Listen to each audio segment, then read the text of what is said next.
Hi hello welcome back to my channel Neeru's kitchen lab. ఈరోజు మన special వంట ఉల్లికాడల పచ్చడి అండి. ఈ చట్నీ రైస్లోకి, రోటీస్లోకి, అన్ని టిఫిన్స్లోకి కూడా చాలా బాగుంటుంది. మనకి వింటర్లో ఉల్లికాడలు చాలా మంచివి దొరుకుతాయి అన్నమాట. ఈ వీడియోని ఆఖరి వరకు చూసి నచ్చితే తప్పకుండా ఒక లైక్, షేర్ చేసి కొత్త వాళ్ళైతే తప్పకుండా సబ్స్క్రైబ్ చేసుకోండి. ఈ ఉల్లికాడలు నేను ముందుగా శుభ్రం చేసుకున్నాను అన్నీ. తర్వాత వెనకాల ఉన్న ఆ మొత్తం వేర్లని కట్ చేసుకుని శుభ్రంగా నీళ్ళల్లో ఒక 3-4 సార్లు కడుక్కున్నాను. ఎందుకంటే చాలా మట్టి ఉంటుంది వీటిలో. ఇప్పుడు ఒక ప్యాన్ పెట్టుకుని అందులో ఆయిల్ వేసుకుని, ఆయిల్ వేడైన తర్వాత జీలకర్ర, పచ్చిమిర్చి, 4-5 వెల్లుల్లి రెబ్బలు వేసుకుందాం. ఫ్రై చేసుకున్నాం. ఇందులోకి ఒక 2 టమాటా ముక్కలు కట్ చేసి వేసుకున్నాం.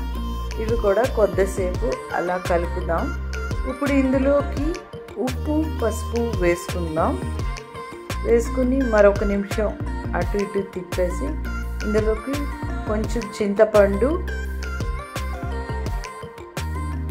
ఒక గుప్పెడు కొత్తిమీర, కడుక్కు పెట్టుకున్న కొత్తిమీర కూడా వేసి 1 నిమిషం ఫ్రై చేసి అందులో ఉల్లికాడలు కూడా వేసి కొద్దిగా 1 నిమిషం ఫ్రై చేద్దాం. కొంతమంది అయితే ఇలాగ పచ్చి ఉల్లికాడలే వేసుకుంటారు, అది కూడా బాగానే ఉంటుంది, ఉల్లిపాయ స్మెల్ వస్తూ ఉంటుంది. నేనైతే ఇలాగ కొద్దిగా రంగు మారిన తర్వాత ఆఫ్ చేసేసుకున్నాను అన్నమాట. ఉల్లిపాయ కొంచెం రంగు మారిన తర్వాత ఇప్పుడు ఒక రోల్ తీసుకుందాం. ఆ రోల్లో ఈ ఉడకబెట్టిన అన్ని దినుసులు కూడా వేసుకుందాం. కొన్ని పచ్చిమిరపకాయలు అయితే నేను ఉంచేస్తున్నాను ఇక్కడ. మళ్ళీ కారం సరిపోతుందో లేదో చూసుకొని కావాలంటే మళ్ళీ వేసుకోవచ్చు అని ఉంచేసా. ఇది చక్కగా మీకు కచ్చపిచ్చిగా కావాలంటే కచ్చపిచ్చిగా చేసుకోండి, లేకపోతే బాగా మెత్తగా కావాలంటే బాగా మెత్తగా అన్నా చేసుకోవచ్చు. ఈ రోలు నేను జస్ట్ పచ్చళ్ళకనే కొన్నానండి. అప్పుడప్పుడు ఇలాగా నాకు ఇంట్రెస్ట్ ఉన్నప్పుడల్లా ఇలా రోటి పచ్చళ్ళు చేసుకోవాలనుకున్నప్పుడు చేసుకుంటూ ఉంటాను. ఎందుకంటే రోటి పచ్చళ్ళకు ఉన్న టేస్టే వేరు కదా, దీనికి ఉన్న టేస్ట్ మిక్సీలో చేస్తే రాదు.